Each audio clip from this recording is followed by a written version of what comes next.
les trois cas, Katumbi, Kabila, Kagame, retour interdit au pays RIP pour les États-Unis d'Amérique.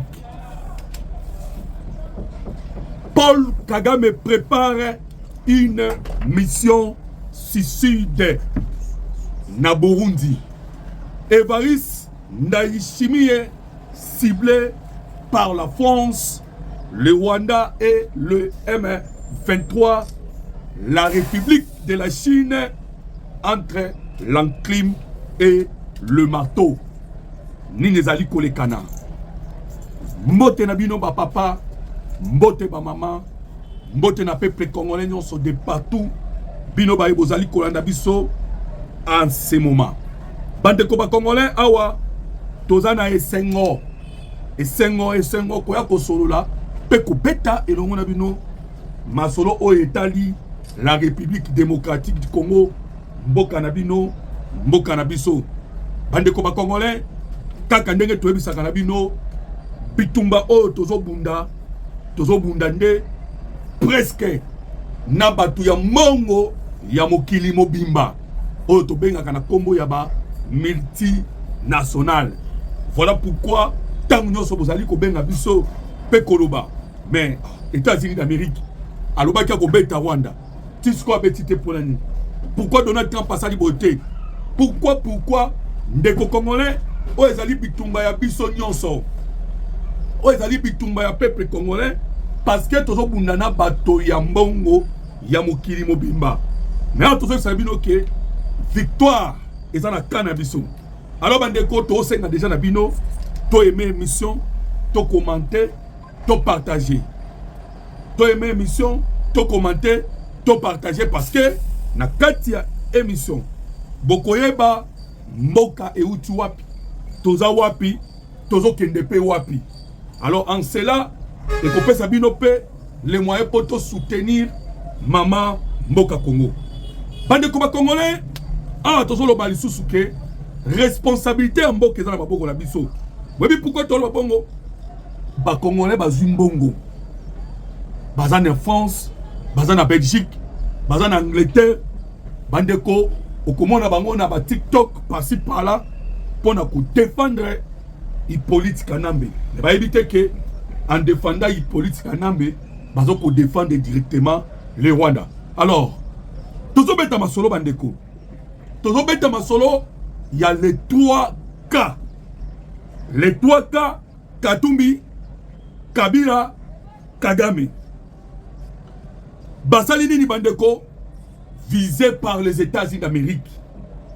Ba américain ba visé bango. Pona likamuni pona likambu ya uranium. Et kosuke la bango ndenge nini tozo solo la awa. Boko comprendre que les 3 cas pe na par na bango ba préparer nini. Awa tozo lo banabino. Bande ko ba congolais, il y a un document oyo uti ko tomber kaka sikoyo. Bande ko ba congolais, document oyo tombé ezali une mauvaise nouvelle. Bande ko ba congolais pona ndeko na biso Burundi entre autres Évariste Ndayishimiye.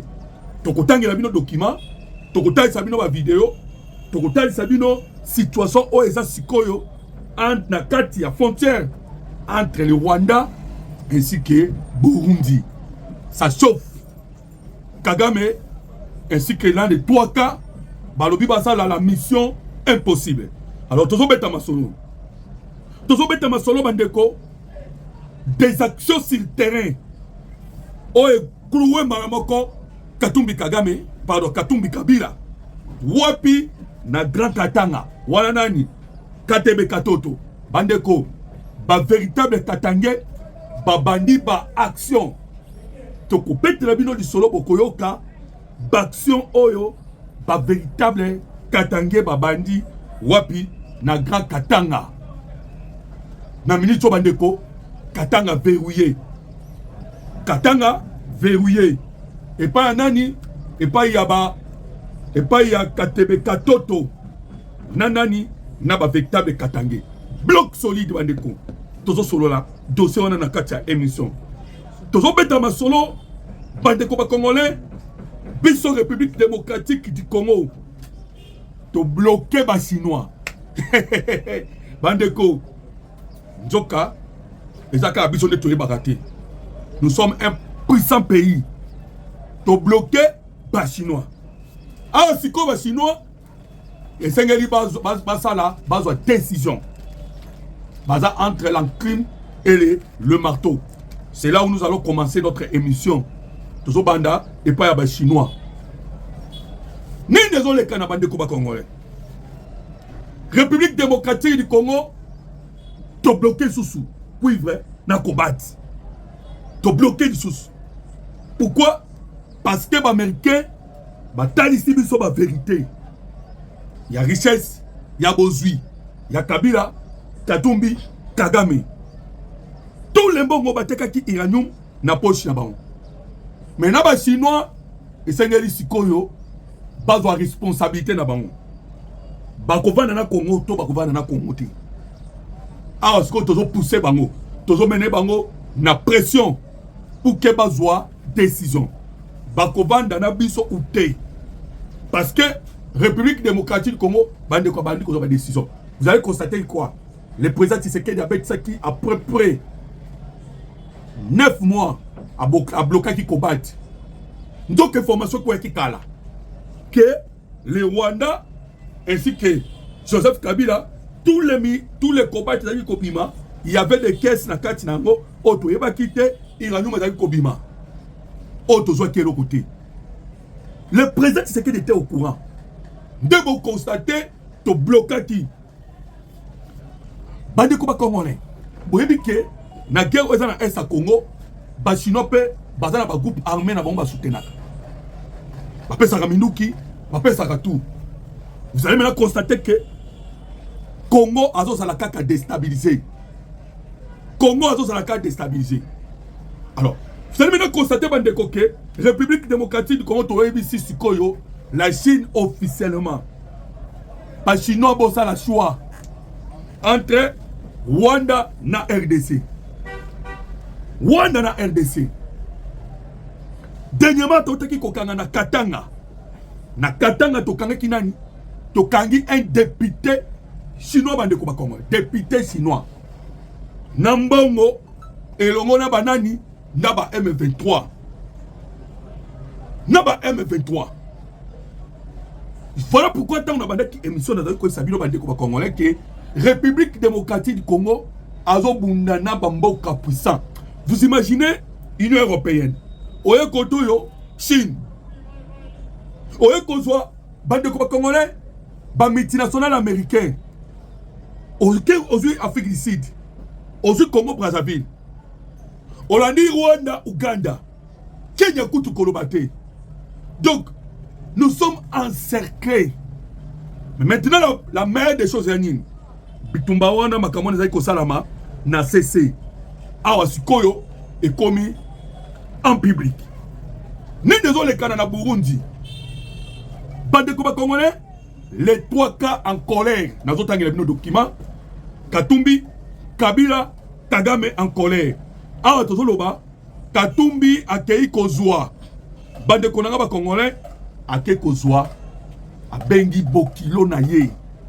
Bande ko ba congolais bokilo na ye pour akota na kati ya masolo ya ko déstabiliser Burundi. Pona nini? Parce que Evariste Ndayishimiye asali nini a bloqué bango plan bazaki nango pa ke de ko déstabiliser Grand Katanga. Bande ko ba congolais. To komana ba commentaire bravo na Evariste Ndayishimiye. Pourquoi nous avons dit que bravo n'a pas été chimie? On ne fait pas quand ça brille chez les voisins. Ndema kambo Evariste Ndayishimiye a sali. A mon numéro de zopé na Congo, Evariste Ndayishimiye a l'obité. Toke ne tobo mamoto. Et surtout, tous les plans où France a préparé qui? Bande konanga ba congolais. Nyon France a préparé qui? Ndayishimiye a détruire yango. Boyebi kaza président de l'Union africaine. Le général Neva, Evariste Ndayishimiye, président de l'Union africaine, a tamboli na ba pays tout d'Afrique.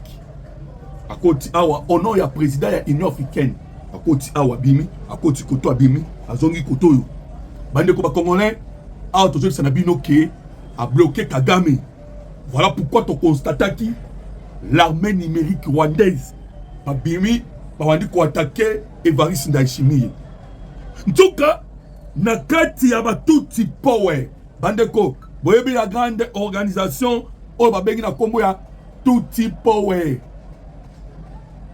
Na Obama pas dans la kati ya organisation wana ya Tuti Power bande ko ba congolais na kati ya organisation ya Tuti Power.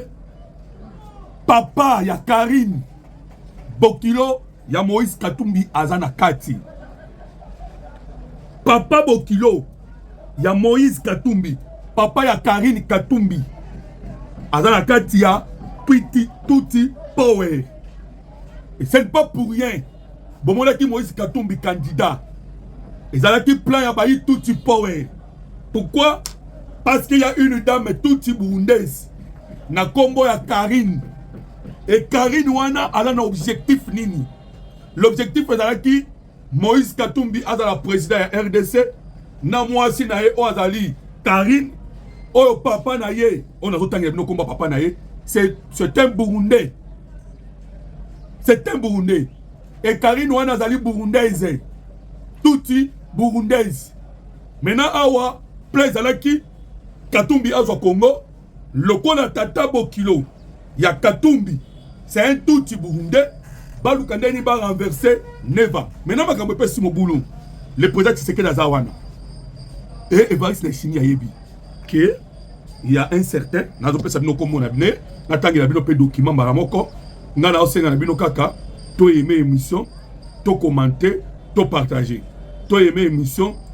Tu commenter. Tu partager. Boyoka. Les recrutements au sein de la diaspora burundaise se poursuivent à l'étranger, notamment au Canada. Recrutement. Guerre commis régionale. Recrutement de Salama. Wapi. Na Canada. Na Europe. Recrutement de Salama. Maintenant, Boyoka Bandeko Congolais. Boyoka, Balobi Boy. C'est tout un document.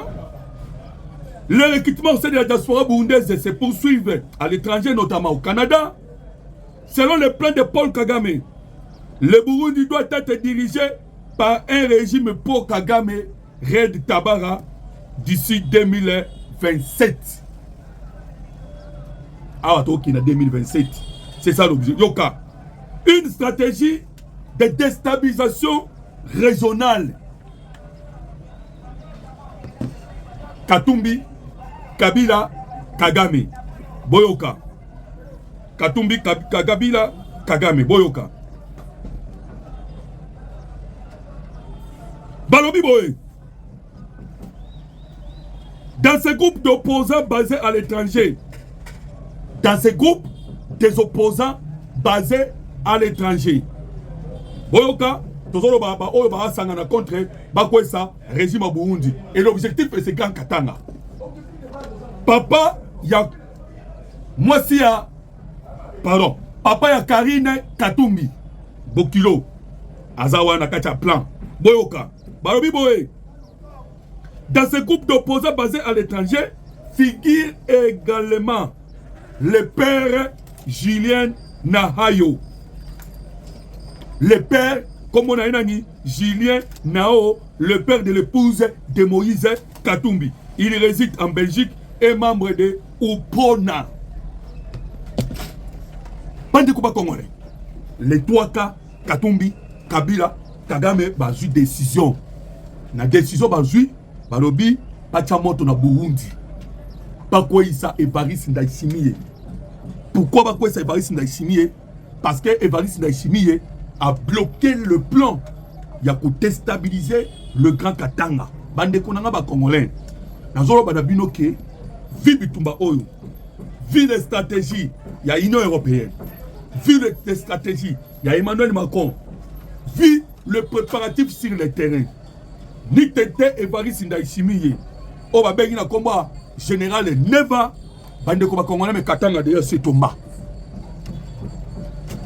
Katanga déjà essaie tomba. Je vous dis la vérité. Nous avons bloqué Katanga est tombé et ça général Neva.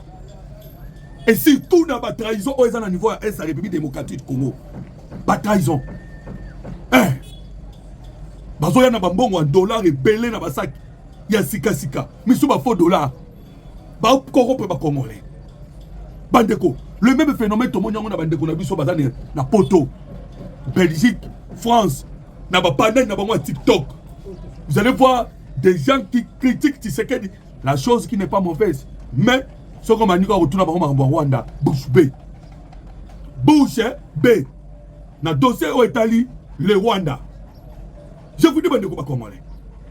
Alors, dès que tout le monde awa, Burundi, bandeko congolais, a ciblé. Pourquoi? Pour ne pas avoir ouvert le chemin pour Paul Kagame, n'a pas M23, n'a pas compris surtout, Bamona Grand Katanga. Alors, opération commis, suicide. Mission suicide. Contre Evariste Ndayishimiye. Alors, Bandeko, Boyo Kaskoyo, la réponse, il y a Evariste Ndayishimiye. Le général ne va répondre. D'abord, tout d'abord, il faut que na kata plan Oyo, Kagame est en train de commettre une erreur grave. Et puis, erreur grave, Kagame a sala, dès qu'on me m'a fuite na ye. Et la fin, il y a régime, il m'a tout dit. Je vous dis, voyez bien qu'il y a un plan Oyo, parce que c'est la dernière carte. Babena Kimwa na ya Yoweri Museveni. Na kombo ya Muozi. Babena ki Kabila. Moko na bango parce que bandeko, il y a un élément c'est boyeba. Kabila Katumbi. Bazalana Paul Kagame Routal Bandona 6. Bazala déjà. Oui, tant que nous avons pris décision le 27 juillet 1998. Alobi, Barwande Bozo et Panabino. Moïse Katumbi Pakima. Bazala depuis longtemps. N'a qu'à plan pour déstabiliser la République démocratique du Congo. Bazala. Mais nous avons la erreur. Il y a mon nene Kagame Azo Sala. Pour la découvrir, moto. Tout ça qui vient que guerre Oyo et la guerre du siècle. Vous voyez que la guerre africaine. Je ça mon combo. Guerre mondiale africaine. Bande ko ezanga ite soko tetembe kende ko vérifier na Google. Ton intelligence artificielle. Sinon ba opesa guerre ya Congo. Guerre mondiale africaine. Pourquoi? Parce qu'Afrique du Sud a Bundi, Namibia Bundi, Tanzania Bundi, bande ko congolais, Sud Soudan Bundi, Ouganda Bundi, Rwanda Bundi, Kenya Bundi. Et Okiti, Zimbabwe ya Bunda. Bande ko boye biango Angola Bundi. Bitumba Bunda mina Congo. Maintenant ba tozo ibsana bino Evariste Ndayishimiye bazo lukisai. Mais Kagame a commettre erreur. Parce que biso FRDC deko ko isanga iteke yo bandi ko bimisa ba secret. Ezali secret o babenga en français secret de polichinelle. Secret de polichinelle o yebani déjà. C'est quand moi zanini République démocratique du Congo, toza na kati ya Burundi. Na aéroport Burundi, na radio nationale, na présidence, na partout, toza na Burundi. Nous, République démocratique du Congo, toza na Burundi. Pour sécuriser nos frères. Tout comme nos frères, bazana ba haut plateau. Ba haut plateau. Des Fizi, de Mwenga et d'Uvira. Bloc. Sentir. Bloqué complètement. Débat qui collait. Bien, Burundi na minute choisi na Congo. A déployé déjà grande partie de soldats na ya Burundi na Congo. Donc en Sikoyo, toi attaquer Burundi. Oh, en même temps Paul Kagame a commis terrain, azuba soldats na atini bango wapi na est à Congo. 50% ya ba militaire rwandais na est à Congo. Alors vous comprenez maintenant que Bitumba Siko est bandit. Bitumba est bandit. Puisque Kagame a un Congo profond. Puisque a un Rwanda, puisque peut permettre Bisso, Tokota Rwanda. Et biso to suto avantage. Il a fallu pour nous tokende tokata ba circuit nyonso. Et parmi ba circuit nyonso ozaki ko soutenir Paul Kagame et tikala ikara ba chinois. Maman Thérèse Kaikomba dernièrement wa akele ko kata pe o ya ba israélien. Vous savez que Israël peut na kacha makambo azalaki. Mais Maman Thérèse Kaikomba est allé dans Israël. Pour la connaître Israël que tozali le deuxième pays dans le monde où tu soutiens qui État d'Israël. Et puis tu reconnaîtras qui Nini, tu reconnaîtras qui Jérusalem comme étant capitale il y a Israël. Décision de l'Ambo que Belé Batrali Kozwa risque dans côté. Mais la République démocratique du Congo Kozwa qui risque. Voilà pourquoi tu as dit ça, Évariste Ndayishimiye. Évariste Ndayishimiye retiré. Pardon, Benjamin Netanyahu. Benjamin Netanyahu retiré maboko na au Congo. Ah, ce qu'on te dit, tu es ici, chinois, Bopona. Bopona bandeko ba Congo. Alors, bon, qu'est-ce qu'on répond si à Évariste Ndayishimiye? Évariste Ndayishimiye a bandi nan ko kata relation. Je m'excuse. Évariste Ndayishimiye a bandi nan ba français. Ayebi ba français boye. Bino ba français boko ko intimider ngaité. Premier geste Évariste Ndayishimiye à Salaka a retiré qui nous ambassadeur naye. Ça c'était pour tirer la Rwandeko. Pour na koyebisa Emmanuel Macron que ngana soda. Parce que Évariste Ndayishimiye a soda. Koyebisa Emmanuel Macron qui a soda. A retiré qui ambassadeur naye. Bandeko, Évariste Ndayishimiye a lobby déjà boyé. Nazo zela Paul Kagame maboko polele. Nous savons déjà que Kagame est un trouble macaire. Trouble macaire. Et nous l'attendons. Bandeko a toujours sabi que mission suicide. Oh Kagame, Kabila, Katumbi Babandi. Parce que ton moment dit d'ailleurs, papa ya Karine. Katumbi azawa na sima. Boyo kabandeko ba Congo. Le Burundi en danger. Kagame se prépare à attaquer Burundi. Les recrutements de Burundi Tutsi se poursuivent à l'étranger, particulièrement au Canada, dans le but de prendre le pouvoir au Burundi et d'imposer un dirigeant Tutsi d'ici 2027. D'ici 2027. Donc, Nicolas Rotanga, Boyoka. Sous l'impulsion de Paul Kagame, Pamela Kazekari, ancienne journaliste à la radio publique africaine RPA au Burundi, puis à l'antenne Centre Télévision, une chaîne régionale de Belge, Pamela Kazekari illustre la trajectoire d'une figure médiatique basculée dans la rébellion armée, impliquée dans la tentative de coup d'État manquée de 2015 au Burundi. Elle a d'abord trouvé refuge à Kigali, sous le statut d'activiste. Son parcours l'a ensuite mené au Canada, dont elle a obtenu la citoyenneté cette année. Aujourd'hui, elle a rejoint les rangs du groupe terroriste Red Tabara Aminemwe, participant aux activités et aux préparatifs militaires visant le pouvoir de Gitega. Et Gitega, c'est le Burundi. Bande Koba Congolais. Projet à déstabiliser Congo et Zakaka. Tant que vous attaquez Burundi, c'est les Congolais qui vont viser. Voilà pourquoi tu as besoin de l'autorité nabiso. Politico, militaire. Banamboka Congo bazola nabiso. Na Uvira. Na au plateau de fils de Minembwe. Ensemble to sangana, to barre route. Na banguna mboka Congo. Ils ont tellement compris que tu sais que dans la musique Katebe Katoto.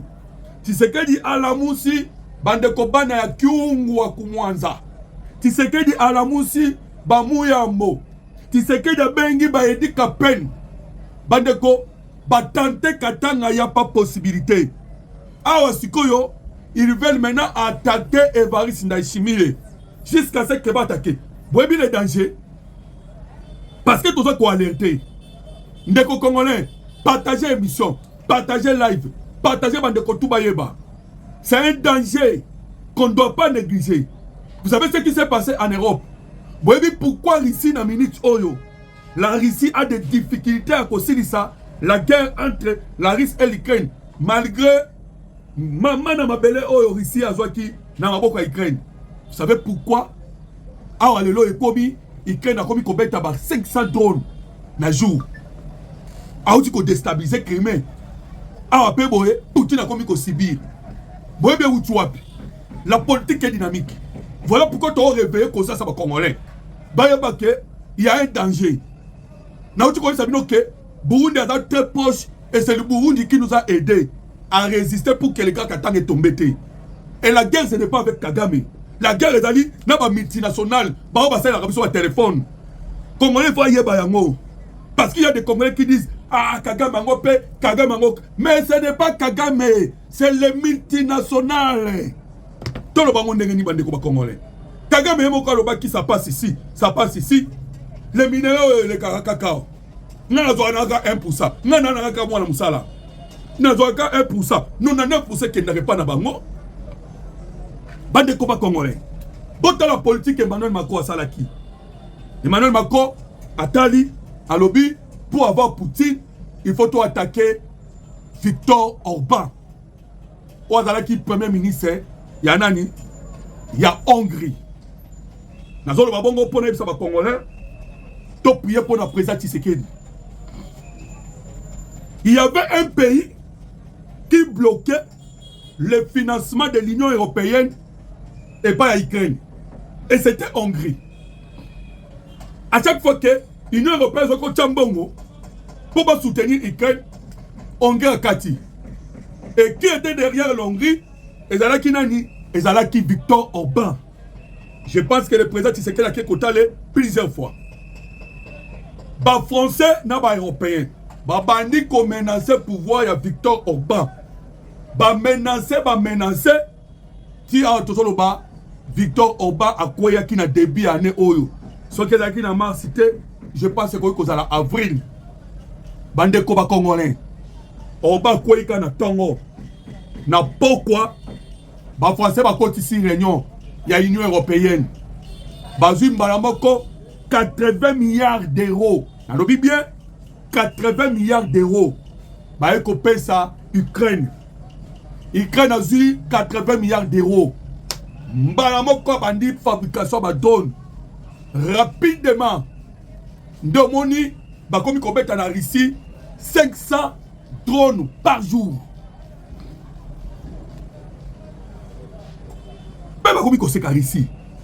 Voilà ma kamdenge tamboula kandeko congolais.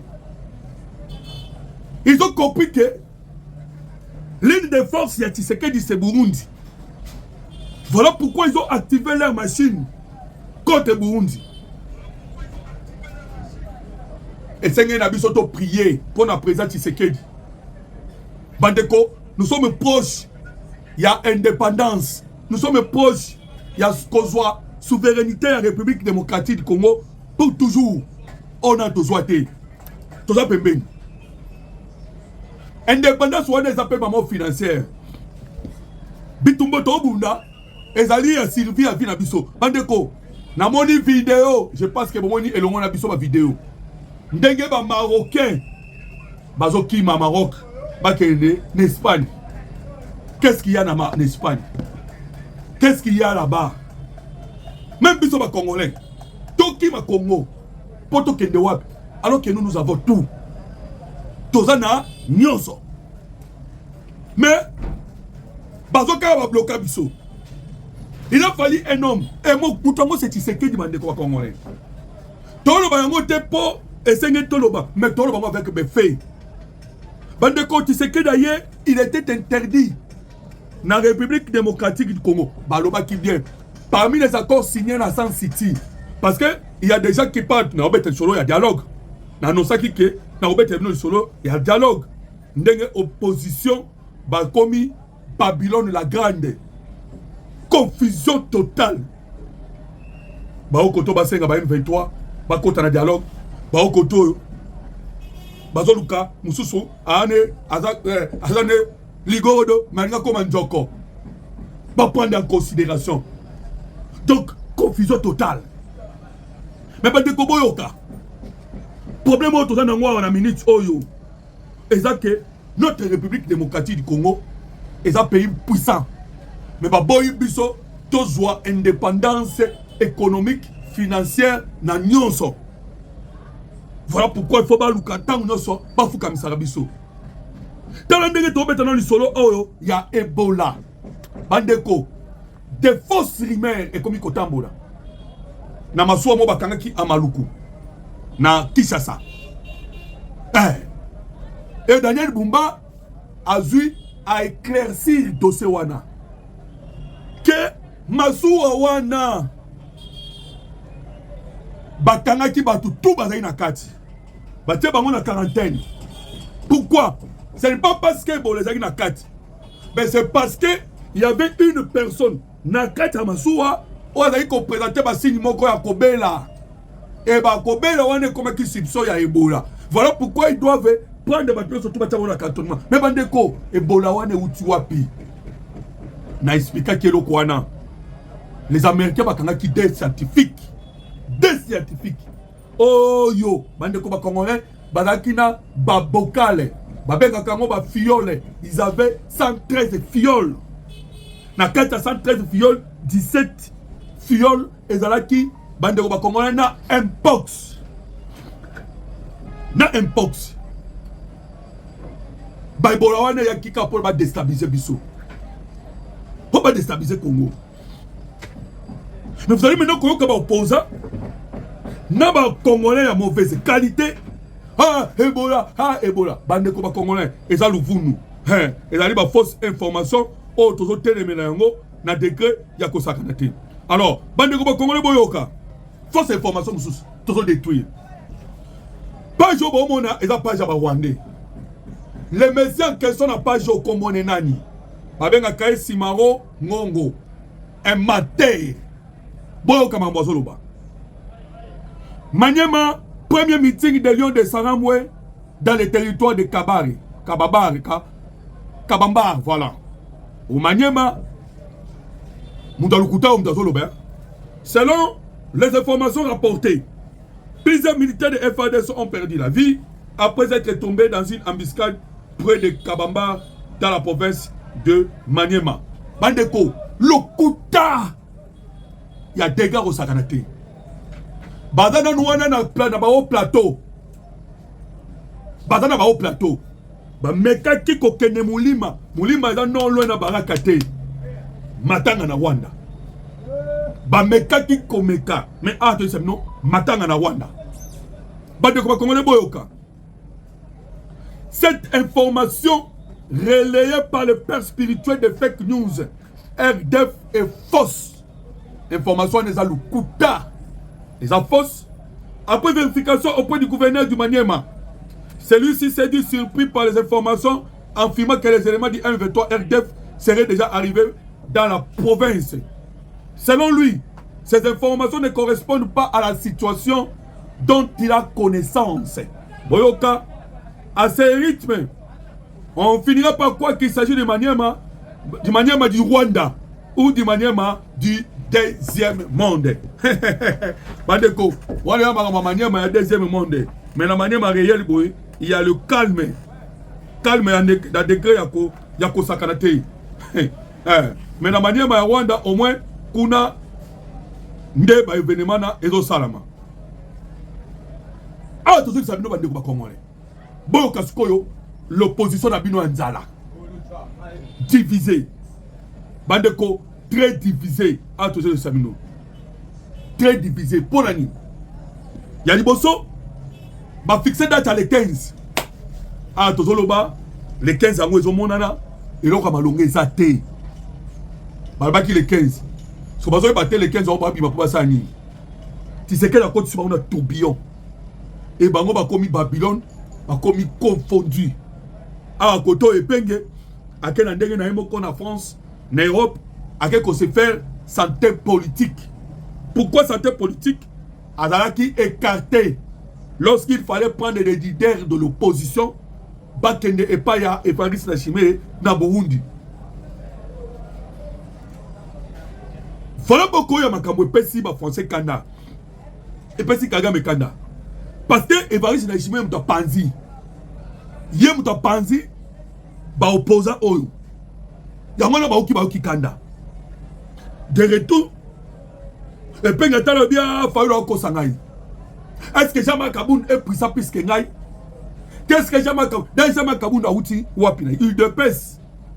Les lots va considérer Jean-Marc Kaboun va considérer ngai. Bien que ça a un rapport de force. Bolota, ce qui bolotoa. Il est peu de sa part. A bien longwe. Parce que l'homme n'a pas aventurier. Bande comme Congolais. Sauvons les Congo peu de leur part. Bango balobi. En tout cas, bah quoi adhérer, les sous-soutés va regretter. Balobi a tête au regretter parce que tout le monde dit que 1664 bazar sous crédibilité. Mais il faut qu'on ait que déjà 1664 ans avec Moïse Katumbi qui connaît déjà sa position par rapport à Yakimoyibi, ya minerai, à Iranium, Bandeko, a toujours examiné que Essili.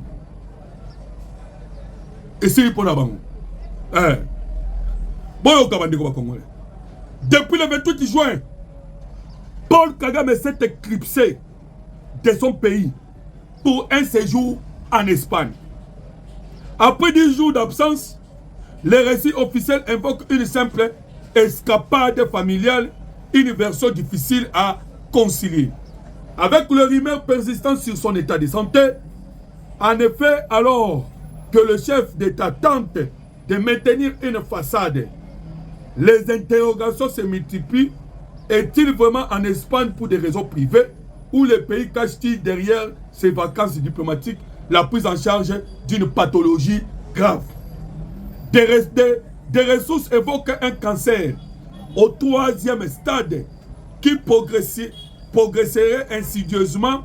Ce décalage entre la communication officielle et la réalité biologique du pouvoir pose une fois de plus la question de transparence au sein de son administration. Bande de Congolais. Ah, attention là-bas. Kagame na Espagne. Kagame na Espagne. Semaine wana kuna alemba qui va inviter. Oyaye, akei, oyaye, akei. Bill Gates ayaki, tobeta ina ndoma solo. Après, maman ya Union Européenne ayaki. Après, bande de Congolais, tomoni délégation. Il y a un congrès américain Bayaki. Voilà place ni toujours c'est que Kagame a quitté à prendre de fuite. Ah, tout le bas, en Espagne, ndebo uchi koyoka. Mutu esali pasi. Mutu ya Kagame esui. Pourquoi? Parce que la pression est l'équipe. Bande comme Congolais. Ndeko moko a commenté à lobby, sa mort serait un grand soulagement pour l'humanité. Nous dirons que ce monsieur fit un drame, un accident de l'histoire. Bandeko, hein? Akufana noté, Ponangai. Akufate, Kagame doit payer d'abord aussi sur la terre. Akufana noté. Ndeko Mousso a commis, nous le voulons vivant pour qu'il réponde de ces multiples crimes au Congo. Voilà. En tout cas, nous avons de même avis. Avec lui, ne comme ça le but, soit vivant ou mort, c'est un criminel. Donc soit Takufa, soit Bakangaï. Voilà. Donc, ma commentaire est allé à Ebele. Bah défendeur Père Kagame Balobi. Babi, pourquoi souhaites-tu toujours du mal de Paul Kagame? Mais oui, toi souhaitant, Kagame, à quoi ya? Mais, elle a arrêté. 25 millions ils ont arrêté. Il est complice. Occidentaux ne pouvaient rien faire sans l'intervention de Paul Kagame. Ndeko, combien nous attendons la bonne nouvelle? Merci beaucoup Ndeko. C'est aussi une bonne nouvelle pour les Congolais. Ils ont une bonne nouvelle. Ndeko Congolais, tu as aimé l'émission, tu as commenté, tu as partagé. Bayi bayi biso vidéo ya Rubaya. Bon, la situation Moussala na Rubaya. Donc, au nos carrière, il y a Rubaya. Na habité ce qui va ne au mona, ce que monité, donc tu as un groupe WhatsApp. Au mona ke, oza boumbu. Boumbu. Au biso ba Congolais, to ko inango. Au mona za minde Rubaya. Au moins, bon réseau de biso na piste 143, 89 40, 330 80, Bokozwa, pas vidéo. Mais au moins, bon, cas, document le binin. Vidéo dans l'accident de Zolobani. Alerte! Le pillage illégal de Roubaïa se poursuit dans une impunité persistante que bénéficie Paul Kagame et ses alliés prédateurs. Boyoka, l'exploitation des ressources minières de Roubaïa dans les territoires de Massissi, en République démocratique du Congo, demeure l'un des symboles les plus préoccupants du conflit qui frappe l'Est de la République démocratique du Congo. Selon de multiples rapports des Nations Unies et d'autres organisations internationales, les ressources stratégiques de cette zone alimentent depuis de nombreuses années des réseaux économiques liés au conflit. Cette situation nourrit ainsi que des violences. Voilà pourquoi, bon, mon ami Maman Thérèse Kaikwa, dans le Conseil de sécurité, a lobé le dossier à Roubaïa. A lobby, vos problèmes, et ça n'était pas trouver solution, et pas n'abisso. Le coup de la catastrophe n'a tiré les os salama. Nabambo Kanabino, solution Nabino, et ça n'était et à aucun problème, et pas n'abisso. Donc, Maman Thérèse Kaikwa m'a dit, vos solutions ne doivent pas être nos problèmes. Et c'est qu'ils ont un problème dans le sauté. Dans le cas Didier Bidimbo, à découvrir 54 blocs pétroliers. Dans le ministère de l'hydrocarbure, 54 blocs pétroliers.